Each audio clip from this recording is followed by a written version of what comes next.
The quarantine bay smelled like disinfectant and fear. Danny Wright pushed his cargo dolly through the automatic doors, 3 boxes of medical supplies stacked neatly on top. He had made this delivery run 100 times before. Today would be different. Through the reinforced glass wall, he could see doctors and nurses gathered around something. Their faces looked worried. Some were arguing. Danny set down his dolly and walked closer, curious about what could make the normally calm medical staff so upset. Inside the containment cell was a creature unlike anything Danny had seen in his 2 years working on Terminus Station. It was huge, maybe the size of an earth tiger, but with 6 legs instead of 4. Scales covered its body in patterns of deep blue and silver. The creature thrashed against the walls, making sounds that were part growl and part something else, something that sounded almost like crying. "Sign here, please."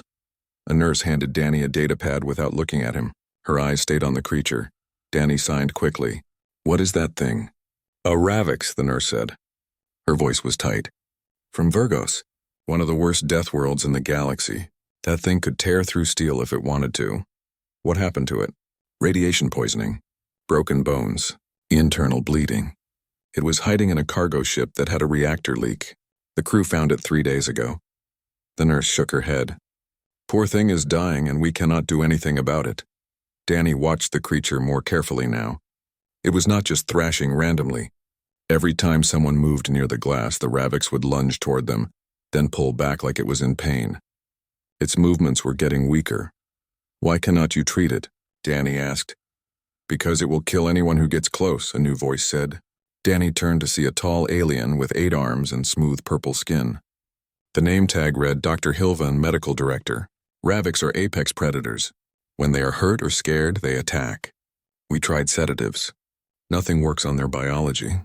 We tried remote treatment. It damages the equipment. We are out of options. So what happens now?" Dr. Hilvan looked sad. "Commander Ulith has ordered euthanasia. It is the mercy option. The creature is in pain and we cannot help it. Better a quick death than days of suffering." Danny turned back to the window. The Ravix had stopped thrashing. It lay in the corner of the cell, sides heaving with each breath. Its eyes were open, watching the medical staff with what Danny recognized immediately. He had seen that look before years ago back on Earth. Fear. Pure, simple fear. "It is scared," Danny said quietly. "Of course it is scared," Dr. Hilvan replied. "It is dying in a strange place, surrounded by creatures it does not know. But that does not change the situation. We cannot treat a patient that will kill us for trying. How long until the euthanasia?" 20 minutes. "We are preparing the gas now. It will be painless." Danny made a decision that surprised even himself. "Let me try." Dr. Hilvan's eyes widened. All 8 of his arms moved, and what Danny had learned was confusion. "Excuse me? Let me go in there. Give me 5 minutes with it before you do anything." "That is insane. You would die." "Maybe," Danny said, "but maybe not. I used to work with animals back on Earth, aggressive ones, scared ones. I know that look in its eyes. That is not a monster. That is just a terrified animal." "Ravix are not animals," Dr. Hilvan said firmly. "They are intelligent. They have language, culture, technology. They are people just like us." "Then they can feel fear just like us too," Danny replied. "And fear makes every intelligent being act the same way. Fight or flight. Right now that Ravix cannot fly, so it is fighting. But what if it did not have to do either?" A new alien approached. This one looked like a giant insect with multiple eyes and clicking mandibles. "Commander Ulith, I heard your request, human. The answer is no. I will not allow station personnel to commit suicide in my quarantine bay." "I am not asking to commit suicide," Danny said calmly. "I am asking for a chance to help. That creature is already dying. If I fail, you go ahead with your plan. If I succeed, you get to save a life. What do you have to lose?" Commander Ulith and Dr. Hilvan looked at each other. Some kind of silent conversation happened between them. Finally, the doctor spoke. 3 minutes, not 5. And we keep the euthanasia system ready. The moment it attacks you, we activate the gas." "Fair enough," Danny said. He started removing the safety equipment he wore for cargo handling. Just as normal work coveralls would do. "Wait," Dr. Hilvan said. "You need protective armor, weapons, something." "No," Danny said. "If I go in there looking like a threat, I become a threat. I go in as I am, or I do not go in at all." The medical staff thought he was crazy. Danny could see it in their faces. But they opened the containment cell door anyway. Maybe they were curious. Maybe they just wanted to see if humans really were as reckless as the story said. Danny stepped inside. The door sealed behind him with a hiss. The Ravix raised its head. Its eyes locked onto Danny. A low rumble came from deep in its chest. Warning, threat, stay back. Danny did not stay back, but he did not rush forward either. He moved slowly to the side, not making direct eye contact, keeping his body low and relaxed. He had done this dance before. With dogs that had been beaten, with cats that had been abandoned, with horses that had been abused. Trust started with showing you were not a threat. Easy, Danny said softly. His voice was calm, steady, like he was discussing the weather. I know you are scared. I know everything hurts. I know you want everyone to go away and leave you alone. The Ravix tensed. Its muscles bunched like it was preparing to spring. Outside the cell, Danny heard someone gasp. Danny sat down on the floor. Right there, within lunging distance of a creature that could tear him apart. He crossed his legs and rested his hands on his knees. Non-threatening, patient, calm. I had a dog once. Danny continued talking, his voice never changing tone. His name was Rusty. Somebody hurt him real bad before I got him. First time I tried to pet him, he bit me, drew blood. Everyone said I should get rid of him. Said he was too dangerous, too damaged. The Ravix was listening. Danny could tell. Its eyes never left him, but the rumbling had stopped. But I knew something they did not know. Rusty was not mean. He was scared. And scared creatures just need one thing. They need to know they are safe. That nobody is going to hurt them anymore. Danny slowly extended his right hand, not toward the Ravix, just out, palm down, resting on his knee, offering presence, not demanding anything.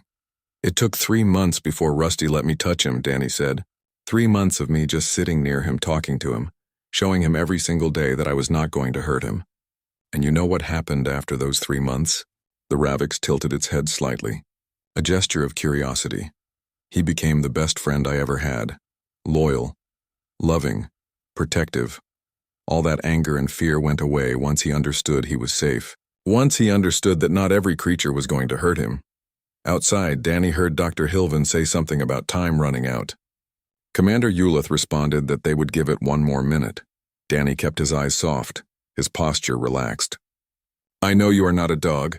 I know you are intelligent, that you understand me maybe better than Rusty ever did. So I am asking you, as one intelligent being to another, let us help you. Let us fix what is broken. I promise you I will not let anyone hurt you. You are safe now. Silence filled the cell. Long, stretching seconds where nothing happened. Then the Ravix moved. It pulled itself forward, dragging its injured body across the floor, inch by inch, closer to Danny. The human did not move, did not flinch, did not run. He just waited. The Ravix stopped when its head was less than a foot from Danny's extended hand. This close, Danny could see the intelligence in those eyes. Could see the pain, yes, but also the decision being made. Trust or do not trust. Live or die. Choose. The creature lowered its massive head until it touched Danny's palm. Contact. Outside the cell, someone dropped something. The sound of clattering metal was loud in the sudden silence of the medical bay. Danny moved his thumb gently, just a small stroke against the scaled skin. Easy, buddy, he whispered. We are going to help you. I promise. The Ravix closed its eyes and made a sound Danny had not heard before. Something soft. Something that might have been relief. Behind the glass, Dr. Hilvin stood with all 8 arms hanging limp in shock. Commander Ulith had stopped mid-motion, frozen. The entire medical staff stared. A human cargo handler had just done the impossible. He had gained the trust of a dying Ravix with nothing but patience and words. And in that moment, everything changed. Dr. Hilvin moved first. His 8 arms activated control panels with practiced efficiency. Open the medical equipment port. Carefully. Danny heard the words through the cell's speaker system. He did not move his hand from where it rested against the Ravix's head. The creature had not attacked, had not even growled. It just breathed slowly, eyes still closed, like this small moment of gentle contact was the first peace it had known in days. What are you planning? Commander Uleth's voice was sharp with concern. If the human can keep it calm, we can treat it, Dr. Hilvin replied. He was already pulling equipment toward the cell. We need to move quickly before it changes its mind. A small panel in the cell wall slid open. A medical scanner emerged on a robotic arm, moving slowly toward the Ravix. The creature's eyes snapped open. Its body tensed. "Hey," Danny said softly. "It is okay. Look at me, buddy, right here." The Ravix turned its gaze to Danny. He could feel the fear building again, could see the muscles preparing to fight. "I know," Danny continued in that same calm tone. "Something strange is happening. Something you do not understand, but I am still here. I am not leaving, and nothing is going to hurt you." The scanner touched the Ravix's side. The creature flinched but did not pull away. Danny kept his hand steady on its head, maintaining that one point of contact that meant safety. "Good," Danny whispered. "You are doing so good." Dr. Hilvin studied the scanner readings. "Worse than we thought. Radiation damage throughout the body. 3 legs broken. Internal organs are failing. We need to start treatment immediately." "Can you do it while I am in here?" Danny asked. "That is insane," Commander Uleth said. "The treatment requires injections, surgery, radiation purging. All of it will cause pain. The moment it feels pain, it will attack." "Then I guess I better keep it calm," Danny said simply. Dr. Hilvin made a decision.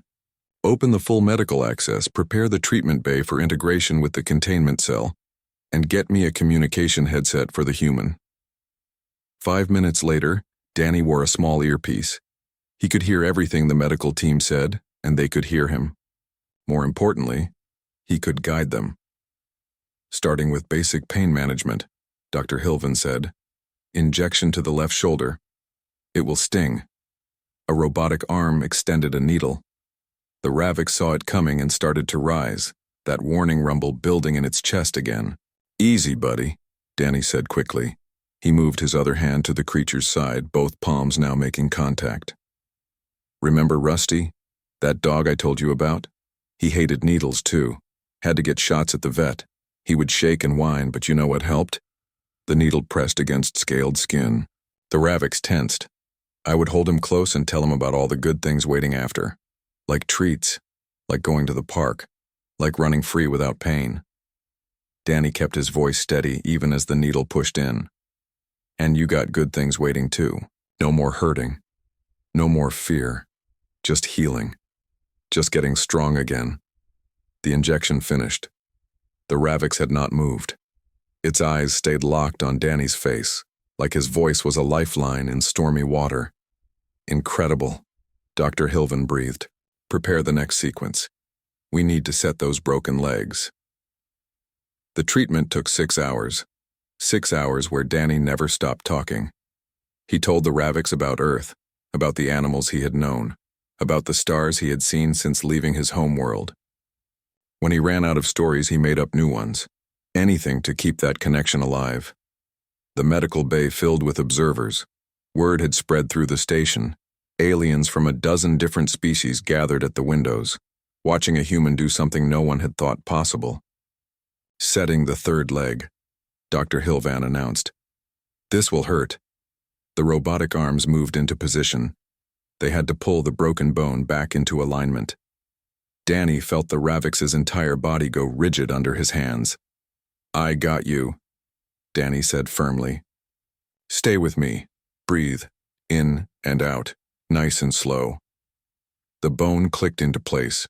The Ravix made a sound of pure agony. Its mouth opened, revealing teeth that could easily bite through Danny's arm. But it did not bite. It turned its head and pressed against Danny's chest instead, seeking comfort. Danny wrapped his arms around the massive head, holding it close. I know it hurts, but it is almost over. Just a little bit more, and then you can rest." A young Threxian in medical training stood next to Commander Uleth. "I do not understand. Why does the Ravix trust him? They just met. He has no chemical bonds with it, no pack connection." Another student, this one from a water world, answered quietly. "Humans evolved on a world with many predators. They learned to understand fear and anger in creatures. They call it empathy.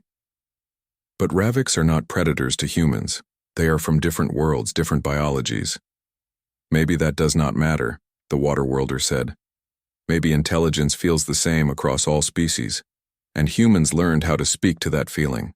Inside the cell, Dr. Hilvan worked with newfound confidence. Each time the Ravik showed signs of panic, Danny talked it through. Each time a procedure caused pain, Danny acknowledged it honestly and reminded the creature why it mattered. Radiation purging next, the doctor said. This is the dangerous part. We have to flood its system with a counteragent. It will feel like fire in its veins. How long? Danny asked. 40 seconds. Can you warn me before you start? Yes, beginning in 3, 2, 1, now. The counteragent pumped through the Ravik's bloodstream. The creature's entire body convulsed. Its claws extended, gouging marks in the floor, its tail thrashed. But through it all, Danny held on. Breathe, Danny said loudly, his voice cutting through the pain. Buddy, stay with me. Count with me. 1, 2, 3, 4. The Raviks focused on his voice, on those numbers. Something simple to hold on to while everything hurt. 5, 6, 7, 8. You are almost there. Keep breathing. 20 seconds left, Dr. Hilvan said. 9, 10, 11, 12. Halfway done. You are so strong. The observers at the windows pressed closer. Some had never seen a creature endure such pain without fighting. The fact that it was doing so because a human asked it to made no sense to them. 13, 14, 15, 16. 10 seconds, Dr. Hilvan announced.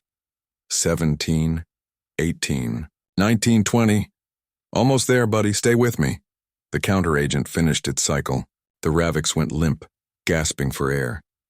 Danny did not let go. He kept his arms around the creature's head, kept his presence constant. You did it, Danny said softly. You made it through. The worst is over now. Dr. Hilvan stepped back from his controls. That should have killed it. The pain alone should have caused the heart to stop. But it stayed conscious the entire time. Because it wanted to, Commander Uleth said slowly. It chose to endure because the human asked it to. That is not animal behavior. That is trust. The treatment continued for 2 more hours, stabilizing organs, repairing tissue, ensuring the radiation was truly gone. Through it all, Danny stayed by the Raviks' side. His legs went numb from sitting in one position. His throat grew hoarse from talking, but he never stopped. Finally, Dr. Hilvan spoke the words everyone had been waiting for. Treatment is complete. The Raviks will survive. Full recovery projected in 5 to 7 days. Cheers erupted in the medical bay. Aliens from different worlds celebrated together. They had witnessed something unprecedented, but in the cell Danny barely heard them. He was too focused on the creature in front of him. The Raviks looked better already. Its breathing was easier. Its eyes were clearer. It gazed at Danny with something that looked almost like gratitude. You are going to be okay, Danny whispered. I told you. Nothing was going to hurt you. Commander Uleth's voice came through the earpiece. Mr. Wright, you have a cargo shift starting in 2 hours. I assume you will want to go rest and prepare for your duties. Danny looked at Buddy. Then he looked at the cell door, then back at Buddy. Actually, Commander, I'm going to need to request personal leave. I need to stay with Buddy until it is stable.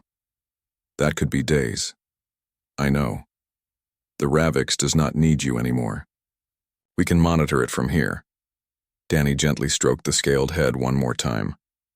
Buddy leaned into the touch, making that soft sound again. With respect, Commander, I think it does need me. And I need to see this through. Silence on the communication line. Then Commander Uleth sighed. Request approved. Dr. Hilvan set up a cot in the observation area. It seems our cargo supervisor is now our xenobiological consultant. Understood, Dr. Hilvan said. Then, quietly, just for Danny to hear, he added, Thank you, Mr. Wright. You showed me something today. Medicine is not just about treating bodies, it is about understanding the person inside that body. Danny smiled tiredly. My mom was a nurse. She used to say the same thing. As medical staff brought in a cot and supplies, Danny finally allowed himself to relax slightly. Buddy was going to live. That was what mattered.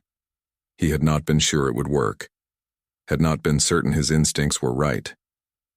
But they were. Humans knew how to talk to fear.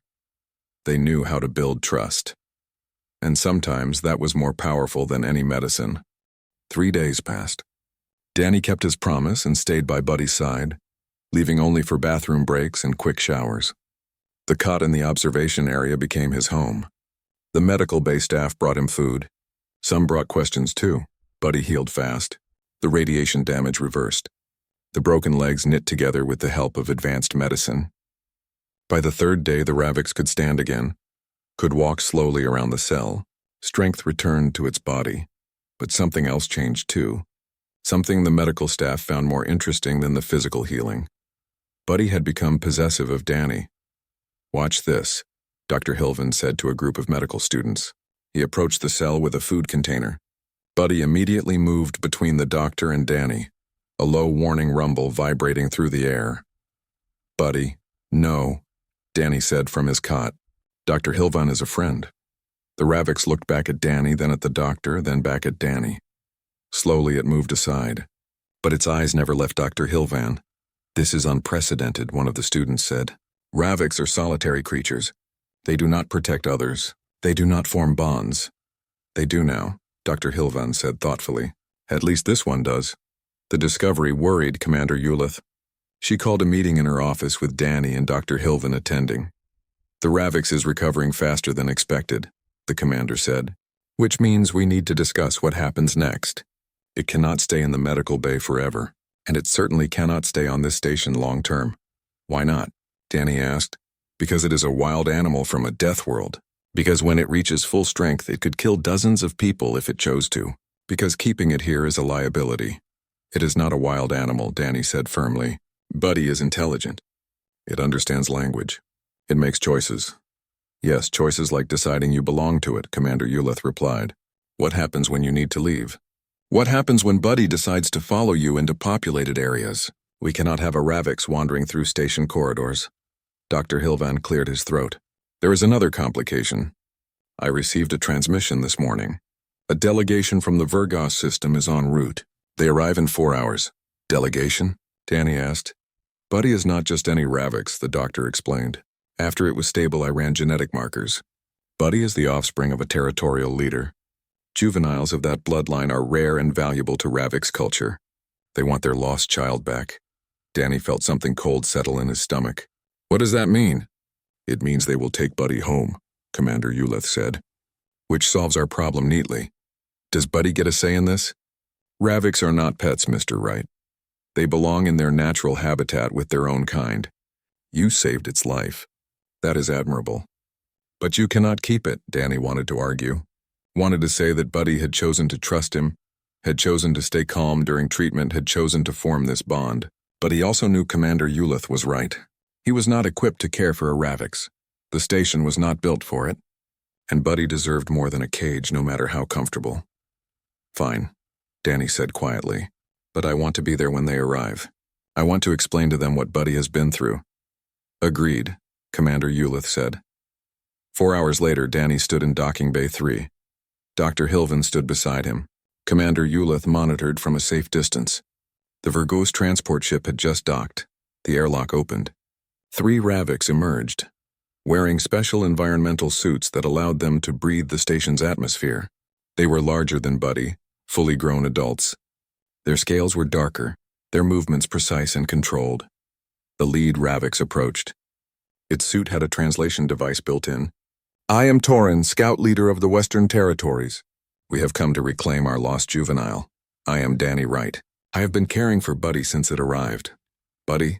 Torin tilted its head. The gesture looked strange on such a large predator. "You named it?" "It needed a name. Ravix do not use individual names until they claim territory. This juvenile is too young for naming." "Well, here it has a name," Danny said, "and it is recovering well from its injuries." Torin moved closer to Danny, studying him. "You are the human that touched it. We received the medical reports. They said you entered the containment cell without weapons or armor. They said the juvenile did not attack you." "That is right. Impossible. Juveniles are more aggressive than adults. Fear makes them violent. No being can approach a frightened juvenile without being killed. I approached it, Danny said simply. Torin looked at Dr. Hilvin. Is there some chemical explanation? Did you drug the juvenile? Use pheromones? Technology? No, Dr. Hilvin said. The human used only his voice and patience. We have documented everything. The juvenile chose to trust him. Chose? Torin's voice held disbelief. Ravix do not choose trust. We are born to be alone, to hold territory, to defend against all others. This is our nature. Maybe nature can change, Danny said. Or maybe intelligence means having more options than just instinct. One of the other Ravix with Torin spoke quickly in their own language. Torin responded, then turned back to Danny. We wish to see the juvenile now. They walked to the medical bay together. Buddy was awake, eating synthetic meat from a dispenser. The moment the doors opened and Buddy saw the adult Ravix, everything changed. Buddy went still. Then it made a sound Danny had never heard before, a high-pitched call that echoed through the bay. Recognition. The 3 adult Ravix responded with similar calls. That is family greeting, Torin said softly. The juvenile remembers us. Buddy limped toward the cell wall closest to them. Its legs were still healing, still weak, but it pushed forward anyway, trying to get closer to its own kind. Danny felt a strange pain in his chest. Of course, Buddy wanted to be with other Ravix. That made sense. That was natural. He had been foolish to think the bond they formed meant anything more than temporary necessity. But then Buddy stopped, turned, looked at Danny. The Ravix made a different, sound lower questioning. It looked at Danny, then at Torin, then back at Danny. What is it doing? Torin asked. I think it is confused, Dr. Hilvin said. It recognizes you as family, but it has bonded with Danny. It does not know which way to go. That is not possible, Torin said flatly. Ravix do not bond with other species. We barely bond with our own. Watch, Dr. Hilvin said. He opened the cell door. Buddy walked out slowly. The first time it had been free to move beyond the cell in days. It approached the adult Ravix first, drawn by instinct and genetics. Torin reached out one clawed hand carefully. Buddy touched it briefly. Family recognition. Acknowledgement. But then the juvenile pulled back and walked toward Danny instead. It stopped right in front of the human and lowered its head, pressing against Danny's chest. The same gesture it had done dozens of times over the past 3 days. Seeking comfort. Offering trust. Danny put his hand on Buddy's head automatically. Hey there, Buddy. You okay? Buddy made that soft sound again, contentment. Torin stood frozen. The other 2 Ravix with him had gone completely still. This should not be possible, Torin said again, but his voice had changed. Less certain. More curious. I think the word you are looking for is should not is not, Danny said. Because it clearly is possible. Buddy chose this. Chose to trust. Chose to form a bond. How? Torin asked. The question sounded genuine now, not challenging. Danny thought about it. About all the hours spent talking to Buddy. About the patience required. About the moment when fear became trust. I treated it with respect, he finally said. I acknowledged its fear instead of ignoring it. I showed it that not every creature was a threat, and I let it decide if it wanted to trust me or not. I did not force anything. You offered choice, Torin said slowly. Yes, and the juvenile chose you over its own kind. No, Danny said. Look at how Buddy reacted to you. It was happy to see you. It recognized family, but it also recognized me. Buddy is not choosing one or the other. It is choosing both. It is saying that bonds can exist across species if both sides are willing. Torin moved closer. He studied Danny carefully, then looked at Buddy. On Vergas we have a saying. The strongest Ravix is the one who needs no one. Solitude is strength. On Earth we have a different saying, Danny replied. Strength is not about being alone. It is about knowing when to trust others, and having people trust you in return. 2 very different philosophies, Torin observed. Yes, but maybe both can be true. Maybe Buddy is creating a new philosophy. One where Ravix do not have to be alone if they do not want to be. The medical bay was silent. Everyone present understood they were witnessing something important. A moment where cultures collided and created something new. Torin finally spoke. The juvenile cannot return to Vergos if it has bonded with you. It would be considered broken, damaged. It would be rejected by other Ravix. Danny felt his heart sink. So what happens? We have a proposal. Torin said. But it requires something unprecedented. A choice must be made, and it must be made by the juvenile itself, not by us. He paused. We want to conduct a test.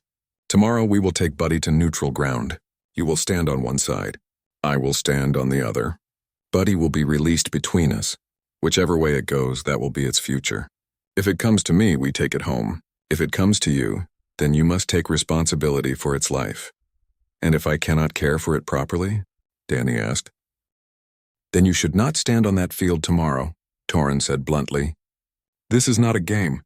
This is a life. A Ravik's life that could span 200 years. If you offer yourself as its chosen companion, you accept all that comes with that. Danny looked down at Buddy. The Raviks looked back with intelligent eyes. Eyes that had seen pain and fear and had chosen to trust anyway.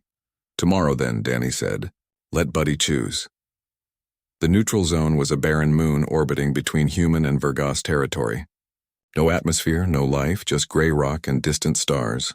They had set up a temporary environmental dome for the test. Inside, air pumps hummed and lights glowed bright. Danny stood on one end of the open space. His hands shook slightly, but he kept them at his sides. Across from him, maybe 50 meters away, Torin stood waiting. The adult Raviks looked massive and powerful, everything a member of his species should be. Between them was empty ground. And in the center, held by a magnetic restraint field, was Buddy. The rules are simple, Commander Eulith announced through speakers. She watched from the observation shuttle above, along with Dr. Hilvin and dozens of others who had heard about this unprecedented event. When we deactivate the field, Buddy will be free to move. Neither Mr. Wright nor Scout Leader Torin may move toward Buddy. Buddy must make the choice alone. Danny glanced at the crowd gathered in the shuttle. Word had spread fast across the station and beyond. Aliens from 20 different species had come to witness this moment. Some placed bets on the outcome. Others just wanted to see if a Ravix could truly choose companionship over solitude. There was even a human diplomat present, a woman named Grace Okafor who had traveled from the nearest human colony.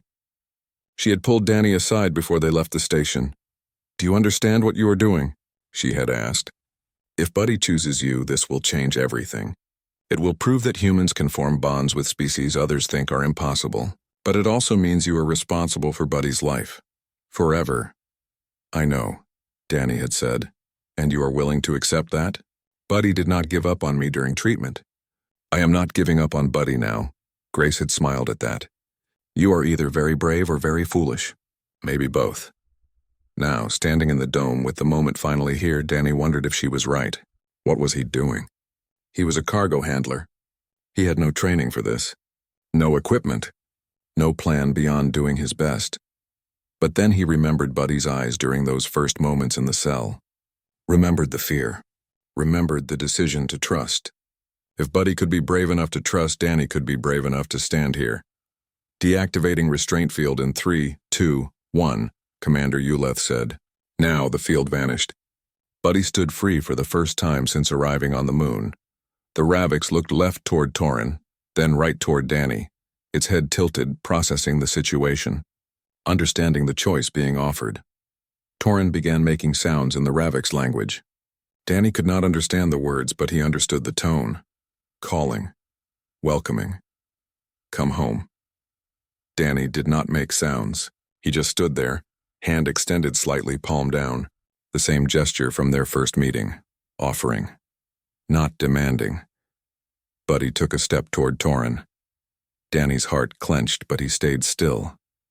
This had to be Buddy's choice. If the Raviks wanted to be with its own kind, that was okay. That was natural.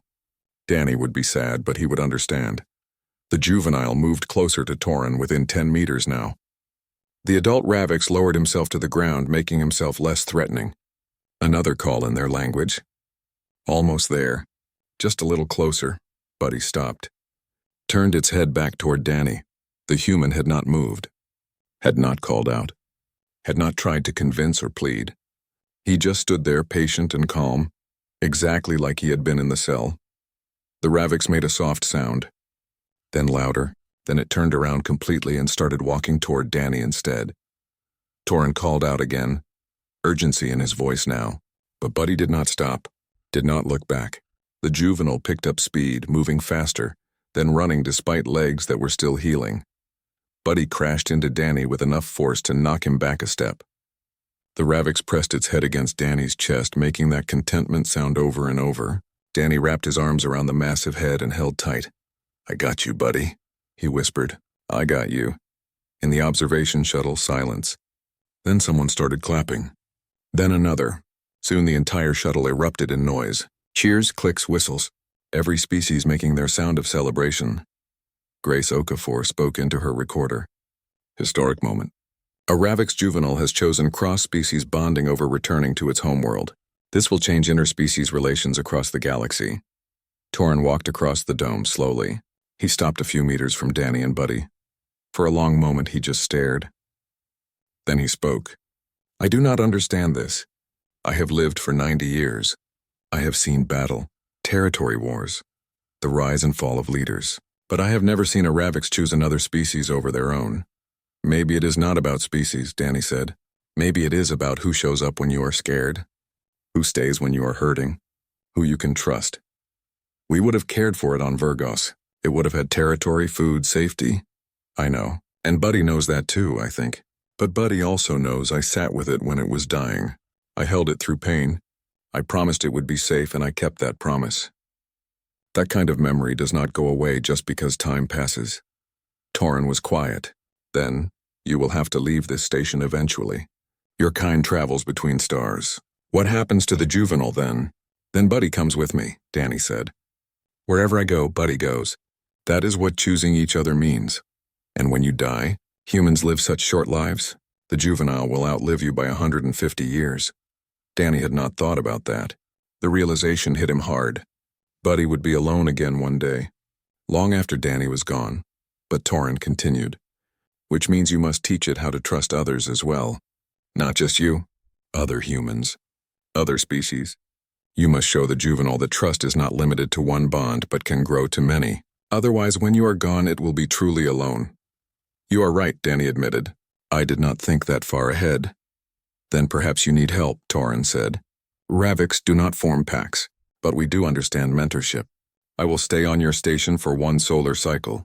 I will teach you about Ravix biology, needs, behavior, and I will teach the juvenile that its choice to trust you was not weakness but a new kind of strength." Danny looked up in surprise. "You would do that?" "The juvenile has created something new, a bridge between species. It would be wasteful to let that bridge collapse because of ignorance." Torin paused. "And perhaps there is something to learn from humans. This ability to extend trust to creatures that should be enemies. It is strange, but it is also powerful." Commander Ulith's voice came through the speakers. "Scout Leader Torin, we would be honored to host you on Terminus Station for as long as you wish to stay." "Accepted," Torin replied. Then he looked directly at Danny. "But understand this, human. If you betray the juvenile's trust, if you harm it or abandon it, I will know. And I will come for you. Ravix protect their own, even the strange ones." "Fair enough," Danny said. "I would expect nothing less." They returned to the station together. The shuttle ride back was full of excited chatter. Everyone wanted to talk to Danny, to ask questions, to understand how he did it. But Danny was not paying attention to them. He was thinking about what Torin said, about Buddy outliving him, about the responsibility he had just accepted. It was overwhelming when he really considered it. Buddy must have sensed his mood because the Ravix pressed closer against him in the shuttle, offering comfort the same way Danny had offered it in the cell. Role reversal. The scared creature now helping the worried human. "We will figure it out together," Danny whispered to Buddy. "One day at a time." When they landed, they found the docking bay filled with station personnel. Word had spread fast. Everyone wanted to see the human and the Ravix who had chosen each other. Grace Okafor pushed through the crowd to reach Danny. "I've been on the communication network with Earth. Your story is spreading fast. People want to know more. They want to understand how you did this." "I just treated Buddy with respect," Danny said tiredly. "That is all." "No," Grace said. "You did something more. You showed an entire galaxy that humans have a gift. We can see fear and pain in others, even when those others are completely different from us. We can offer trust even when it is dangerous, and we can form bonds that should not be possible." She smiled. "You are going to be famous, Danny, right? The human who befriended a Ravix. I do not want to be famous. I just want to make sure Buddy is okay. I know. Which is exactly why this matters so much. You did not do this for glory or politics. You did it because it was right. Because a creature was suffering and you could help. Grace put a hand on his shoulder. That is humanity at its best.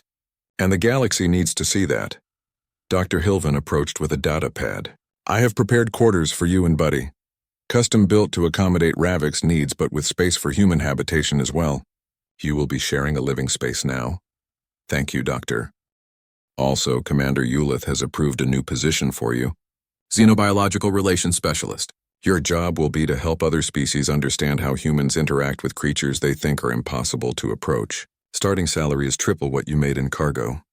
Danny blinked. I am not qualified for that. You just convinced a Ravix to choose you over its own species. I would say you are very qualified. Dr. Hilvan smiled. Besides, we need someone who can think differently about interspecies relations. Someone who sees possibility instead of limitation. As they walked toward the new quarters, Danny felt the weight of everything settling on him. His life had just changed completely. No more simple cargo runs. No more quiet anonymity. He was responsible for Buddy now. Responsible for proving that this bond could work. Responsible for showing the galaxy that trust mattered more than biology. It was terrifying. It was overwhelming. But as Buddy walked beside him, occasionally bumping against his leg like a massive cat, Danny felt something else too. Purpose. For the first time since leaving Earth, he had a purpose that mattered. Not just moving boxes from place to place, but building something new, something important. Welcome home, Buddy, Danny said as they entered their new quarters.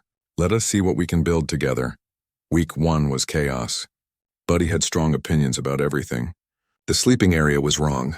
The temperature was wrong. The food dispensers made noises that triggered defensive responses. Danny spent most of his time just trying to prevent property damage. This is normal, Torin assured him during one of their daily training sessions. Juveniles are particular about their space. In the wild, they would be claiming first territory. Every detail matters to them. Danny sat on the floor of the quarters watching Buddy destroy the third cushion that day. How long does this phase last? For solitary juveniles, about 6 months. For bonded ones? Torin tilted his head. Unknown. You are the first, great, Danny thought. He was pioneering new territory with no map. But slowly patterns emerged. Buddy liked the sleeping area when it was dark and slightly cool. Preferred food served in the morning and evening, not midday. Needed exercise, lots of it. Running circuits through the specialized habitat Dr. Hilvan had expanded for them. The bigger challenge was what Torin had warned about. Teaching Buddy to trust others. Dr. Hilvan tried first. He approached their quarters with medical equipment for a routine checkup. Buddy immediately positioned itself between the doctor and Danny, that warning rumble starting. Buddy, no, Danny said firmly. Dr. Hilvan is a friend. He helped save your life, remember? Buddy did not move. Its body language screamed threat. Try giving it something, Torin suggested from his observation position. He attended most of these sessions, documenting everything. Ravix respect beings who provide resources. Dr. Hilvan pulled out a food cube, specially formulated for Ravix nutrition. He held it out, not moving closer, just offering. Buddy watched him suspiciously, then looked at Danny, then back at the food. It is okay, Danny said softly. You can take it. Buddy moved forward slowly, grabbed the food cube, retreated back to Danny's side. But it ate the food, which was progress. Good, Torin said. Do this every day for a week. Always with food, always with Danny present. The juvenile will learn to associate the doctor with positive experiences. They did. Every morning, Dr. Hilvan would visit. Every morning, he would bring food. By day 4, Buddy stopped growling. By day 7, the Ravix allowed the doctor to perform the checkup without protest. Remarkable learning speed, Dr. Hilvan noted. Buddy understands cause and effect very well. Doctor brings food. Doctor is not threat. Therefore, doctor can approach. That is intelligence, Grace Okafor said. She had become a regular visitor too, documenting everything for human records. Buddy is not just reacting. It is thinking through situations and making decisions. The next test was harder. Station security wanted to ensure Buddy would not attack random personnel. Commander Ulith arranged a controlled scenario. 5 different aliens from 5 different species would approach Danny while he walked Buddy through a public corridor. If Buddy attacks anyone, We have to reconsider the living arrangement, the commander said bluntly. I cannot have a dangerous predator loose on my station. Buddy is not dangerous, Danny protested. Buddy is absolutely dangerous, Torin corrected. But controlled danger is different from random danger. This test will prove which one applies. They walked through Corridor 7, one of the wider public spaces. Buddy stayed close to Danny, alert and watchful. The first station worker approached, a Quarian engineer. Buddy tensed but did not growl. Good morning, Mr. Wright, the engineer said, as instructed to act normal. Morning, Danny replied, keeping his voice casual. They passed without incident. 1 down, 4 to go. A Threxian merchant came next, pushing a cargo cart. The cart made a sudden loud noise. Buddy jumped, teeth bared, moving between Danny and the perceived threat. Easy, Danny said immediately. Just a cart, Buddy. Just a machine. The merchant froze, terrified. Everyone watching held their breath. This was the critical moment. Buddy looked at the cart, looked at Danny, looked back at the cart, then slowly relaxed. The Ravix even leaned forward and sniffed the cart, investigating instead of attacking. Curiosity response, Torin murmured from his observation point. The juvenile is learning to investigate new stimuli rather than defaulting to aggression. Impressive. The test continued. A water worlder, a silicon-based life form, a small insectoid barely half Buddy's size. Each time Buddy evaluated the situation, each time it chose not to attack. By the end of the walk, Danny felt exhausted from tension, but also proud. Buddy had proven itself capable of existing in mixed-species spaces. Test passed, Commander Eulith announced. Buddy is cleared for supervised public access. Word spread quickly. The Ravix that could walk among other species. The predator that chose peace. Aliens started asking to meet Buddy, to see this phenomenon for themselves. Danny had to set boundaries fast. Buddy is not a show animal, he told people firmly. It is an intelligent being who deserves respect. If you want to meet Buddy, you follow the rules. No sudden movements, no loud noises, and you bring food as an offering. Grace helped establish protocols, written guidelines for interacting with Buddy, educational materials about Ravix biology and psychology, even a short training program for anyone who wanted regular contact. The most surprising visitor came on week 3, a small child, human, maybe 6 years old. Her name was Sophie, daughter of a station mechanic. She had heard about Buddy and wanted to meet the creature. Absolutely not, Danny said when the parents asked.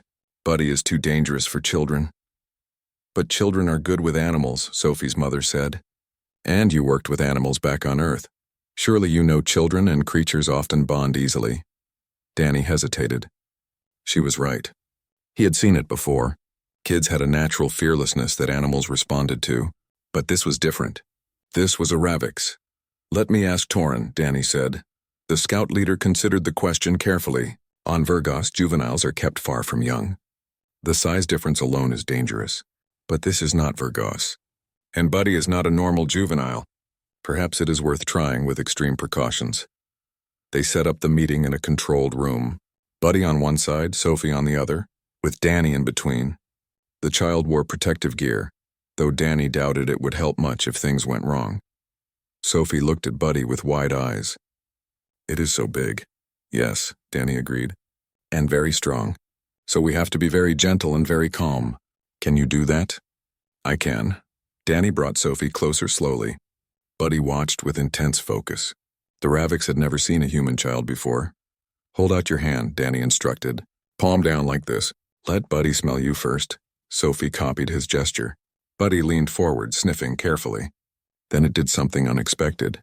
The Ravix made a soft chittering sound, the same sound it made when it was curious about something new. It likes you, Danny said, surprised. Can I pet it? Very gently. On the head right here. Sophie reached up and touched Buddy's scaled head. The Ravix went very still. Then it lowered itself down to the child's level, making it easier for her to reach. Torin made a strangled sound. That is protective posturing. The juvenile is treating the small human as something to be careful with, as something that needs accommodation. Grace was recording everything. This is incredible. Buddy recognizes the child as vulnerable and is adjusting its behavior accordingly. The session lasted only 10 minutes, but it proved something important. Buddy could differentiate between adults and children, could moderate its strength, could be trusted around the most vulnerable members of other species. After that, requests came flooding in. Scientists wanted to study Buddy. Diplomats wanted to use Buddy as an example of interspecies cooperation. Media outlets wanted interviews. Everyone wanted a piece of the story. Danny felt overwhelmed. This was not what he signed up for. He just wanted to help an injured creature. Now he was at the center of galactic attention. You cannot do everything. Grace advised during one of their planning sessions. You need to set priorities. What matters most to you? Danny thought about it. Making sure Buddy has a good life. Proving that this bond is real and sustainable. And maybe helping other people understand that trust is possible, even with creatures that seem impossible. Then focus on those things. Say no to everything else. Danny started saying no. No to the media requests. No to most of the scientific studies. No to appearances at diplomatic functions. He said yes only to things that helped Buddy or helped advance understanding of interspecies bonds.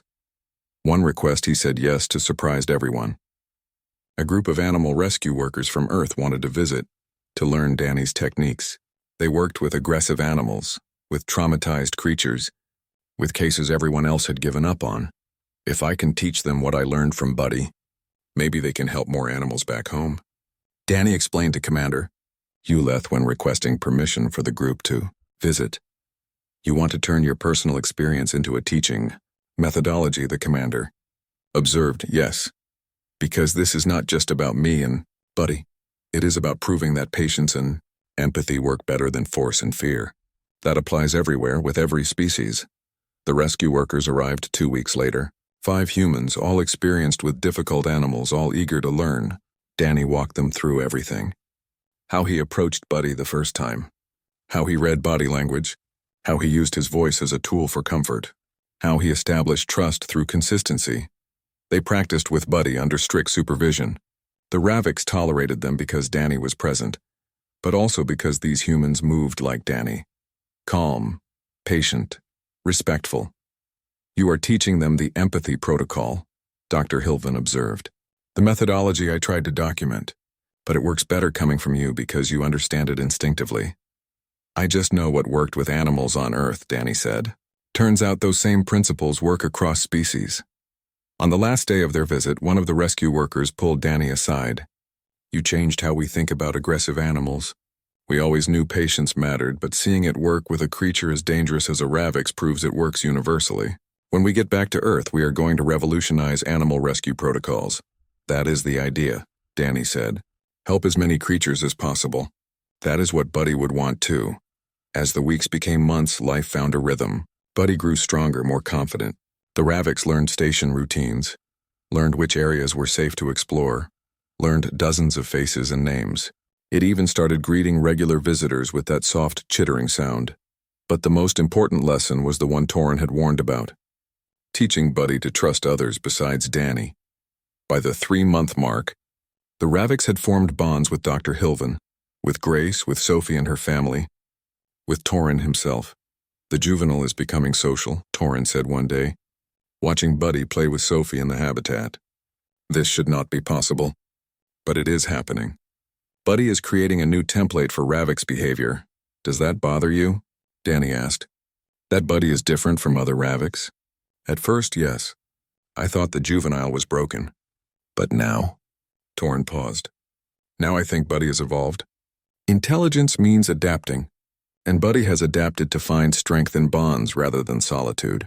Perhaps that is not wrong. Perhaps that is just different. Danny smiled. That was exactly what he hoped people would understand. Different was not bad. It was just new. And new possibilities could change everything. 6 months after that first day in the quarantine bay, everything had changed. Not just for Danny and Buddy, but for the entire station, for the galaxy itself. Other species started bringing their impossible cases to Terminus Station. A mining company found a creature from a toxic world trapped in their equipment. It was too aggressive to approach, too valuable to kill. They called Danny. He spent 3 days sitting near the creature, talking to it, showing it that not everything was a threat. On the 4th day, it allowed him to remove the equipment safely. The mining company paid him more credits than he had made in a year of cargo handling. But Danny did not do it for money. He did it because another creature needed help. A ship rescued a juvenile from a species everyone thought was extinct. The juvenile was traumatized, violent, starving. Standard rehabilitation failed. They called Danny. He brought Buddy with him this time. Let the two creatures see each other. Two juveniles from death worlds who had survived impossible odds. Something about seeing Buddy calm and healthy helped the rescued juvenile understand it was safe. Within a week, the creature was eating again. Within 2, it allowed medical treatment. "You are creating a new field," Grace told him during one of her regular check-ins. She was writing a book now, documenting everything. Empathy-based interspecies communication. Universities across human space want to create programs teaching your methods. "They are not my methods," Danny protested. "People have been doing this with animals for thousands of years on Earth. But you proved it works with intelligent alien species. That is the difference. You showed the galaxy that emotional intelligence matters as much as any technology." Dr. Hilvin approached them in the station's main concourse. Behind him walked 3 students, young aliens from different worlds, all studying xenobiology. "Mr. Wright, my students have questions about the case study from last week. The rescued juvenile. Do you have time?" Danny nodded. He always made time for genuine questions. The students asked about body language, about vocal tone, about how to distinguish fear from aggression. Danny answered each question carefully, drawing on his experience but also admitting when he did not know something. "The key," he told them, "is to remember that intelligence means having feelings. Every creature that can think can also feel fear, pain, loneliness. If you remember that, you can find ways to communicate even without sharing language." One student, a Threxian, asked, "But what if the creature is too dangerous? What if approaching it means certain death?" "Then you find another way," Danny said. "Remote communication. Visual signals. Scent markers. There is always a way if you are patient enough and creative enough. The worst thing you can do is give up before trying everything." Buddy appeared from around a corner, having finished a play session with Sophie in the habitat. The Ravix trotted up to Danny and pressed against his leg in greeting. The students watched in amazement. They had heard the stories, but seeing a Ravix behave this way still shocked people. "Can we meet Buddy properly?" the Threxian asked nervously. "Sure," Danny said, "but remember the protocols. Move slowly, offer your hand for inspection, and bring food next time as a greeting gift." The students approached carefully. Buddy examined each one, sniffing them, evaluating them. Then the Ravix made that soft chittering sound and allowed them to touch its scales. They were thrilled. Torin watched from a nearby bench. The scout leader had stayed on the station far longer than his original 1 solar cycle commitment. When Danny asked why, Torin simply said, "Because this is history, and I want to witness all of it." But lately Torin looked troubled. Danny joined him on the bench after the students left. "Something wrong?" Danny asked. "News from Vergos," Torin said heavily. "Other juveniles have started displaying similar behaviors to Buddy, seeking out companionship, forming bonds. It is causing cultural upheaval. Is that bad?" "For traditionalists, yes. They believe Buddy has contaminated Ravix nature itself, that the juvenile's choice has somehow infected our species with weakness." Danny felt cold. "Are they threatening Buddy?" "No, but they are threatening the idea of Buddy. They want to prove that what happened here was an aberration, not evolution. They want all Ravix to remain solitary and isolated. But you said other juveniles are changing too. That means Buddy is not an aberration. It means your species is capable of more than you thought. I know that. You know that. But try telling that to leaders who have built their entire power structure on the idea of solitary strength." Torin sighed.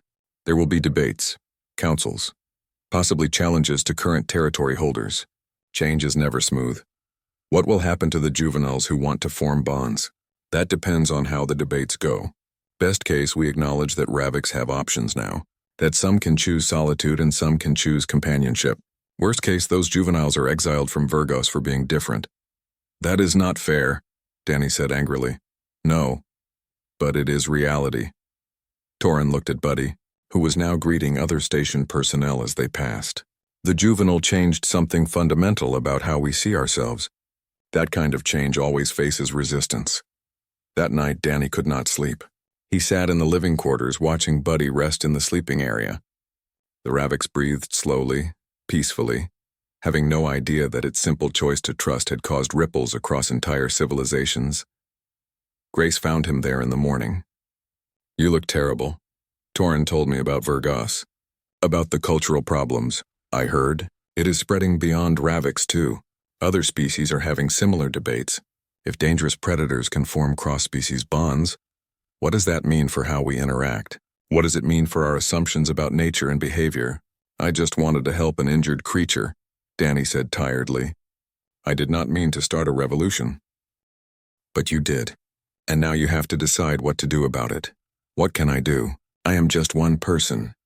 You are the person who proved it was possible. That makes you a symbol, and symbols matter. Grace sat beside him. There is going to be a summit. 3 months from now. Representatives from 20 species, including Ravix. They want to discuss interspecies bonding protocols, cultural impacts, future policies. And they want you there. Me? I am not a diplomat. No. But you are living proof that this works. Buddy is living proof. Together you represent a new possibility. That is more powerful than any political argument. Danny looked at Buddy again. The Ravix had woken up and was watching them with intelligent eyes. What do you think, Buddy? Should we go talk to a bunch of politicians? Buddy made a sound that might have been agreement or might have been indigestion. Hard to tell sometimes. The next 3 months passed quickly. Danny prepared for the summit by working on real cases, by helping more creatures, by documenting what worked and what did not. Every success added weight to his eventual testimony. He also worked with Torin to understand Ravix culture better. If he was going to speak about Buddy's choice, he needed to understand what that choice meant to Buddy's people. In our history, Torin explained, solitude was survival. Vergas is a harsh world. Territory is limited. Resources are scarce. If Ravix formed packs, we would have destroyed ourselves fighting over what little existed.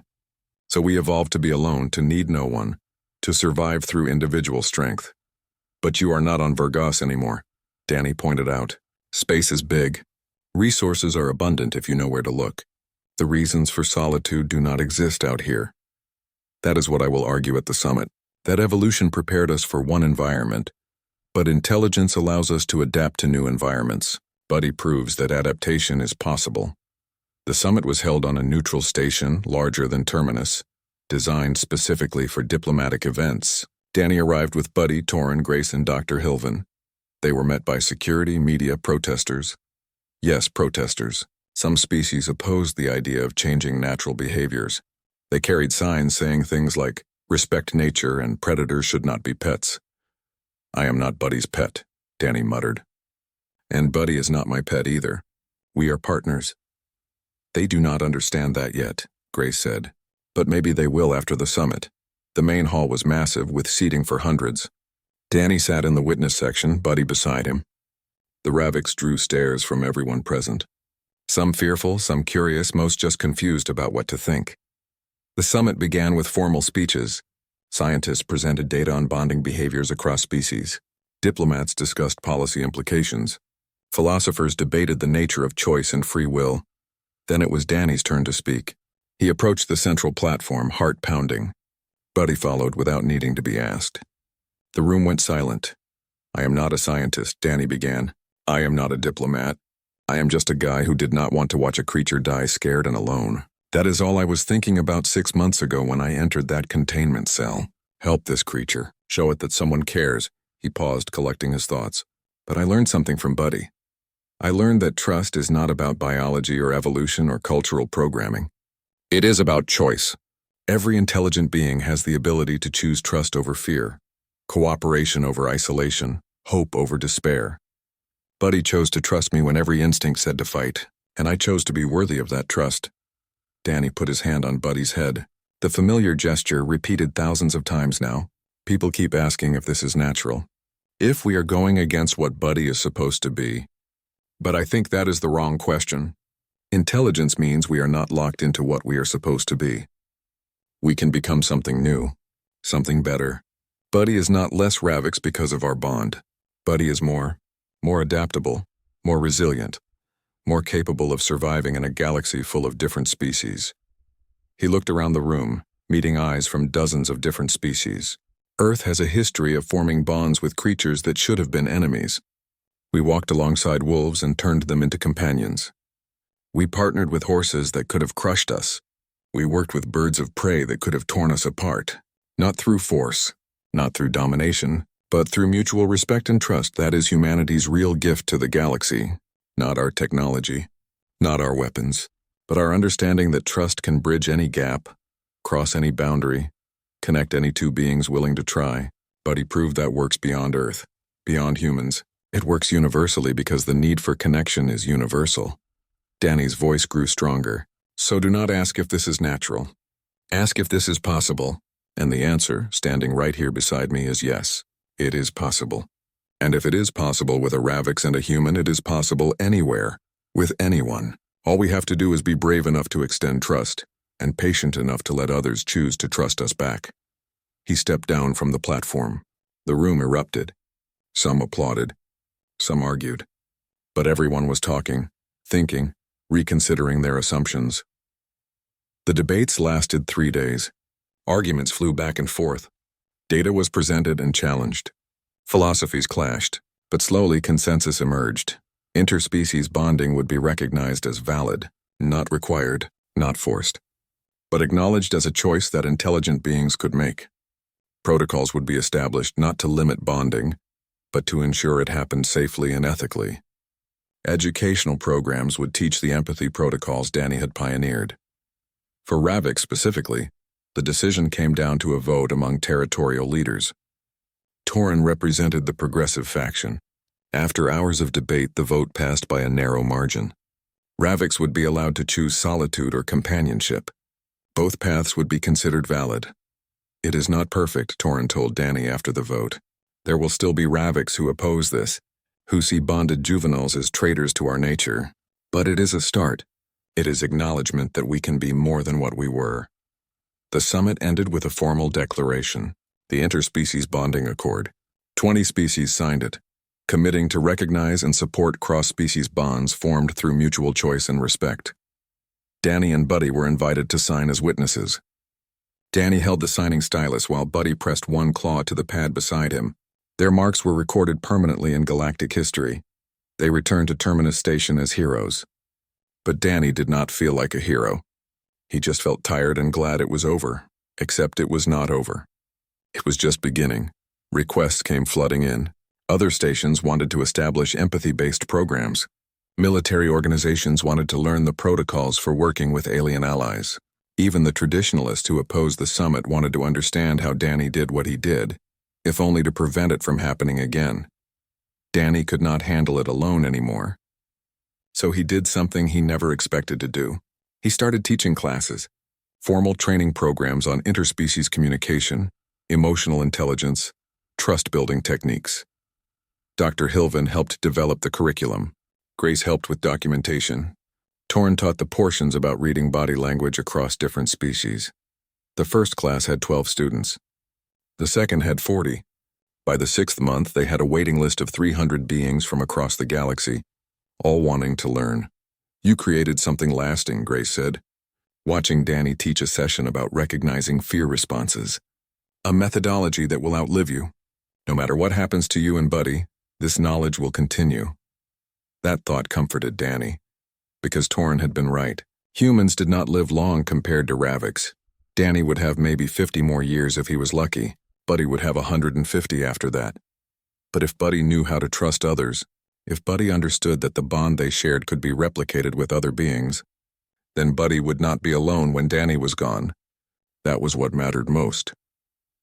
1 year after that first day in the quarantine bay, Danny stood in the expanded habitat watching Buddy play with 3 other juveniles from different species. A rescued predator from a toxic world, an intelligent creature from an ice planet, a juvenile from a species no one had cataloged yet, all of them learning from Buddy how to exist peacefully with others. Sophie ran through the habitat laughing as the creatures gently chased her. She was older now, 7, and considered herself Buddy's official little sister. The Ravix was protective of her in ways that amazed everyone who witnessed it. "You did good," Torin said, standing beside Danny. "The juvenile is thriving. You are thriving. And the galaxy is better for it." "We did good," Danny corrected. "None of this would have worked without you teaching me about Ravix nature." Without Dr. Hilven's medical expertise, without Grace documenting everything, without Commander Ulith giving us space to try, It took all of us, true, but it started with you. With one human who saw a dying creature and decided that creature deserved better than fear and pain in its final moments. Everything else grew from that one choice. Danny watched Buddy for a long moment. The Ravix caught his gaze and made that familiar soft sound. Not the chittering of curiosity. Not the rumble of warning. But the sound that meant home, safety, family. "Hey, Buddy," Danny called out. "Come here." Buddy trotted over immediately, leaving the other juveniles to play with Sophie. The Ravix pressed against Danny's side and Danny wrapped an arm around the massive neck. "We made it," Danny whispered. "You and me. We proved it was possible. That trust works. That bonds matter. That different does not mean impossible." Buddy made that sound again. Agreement, maybe. Or just contentment at being near the human who had shown it that fear could become trust. That pain could become healing. That loneliness could become connection.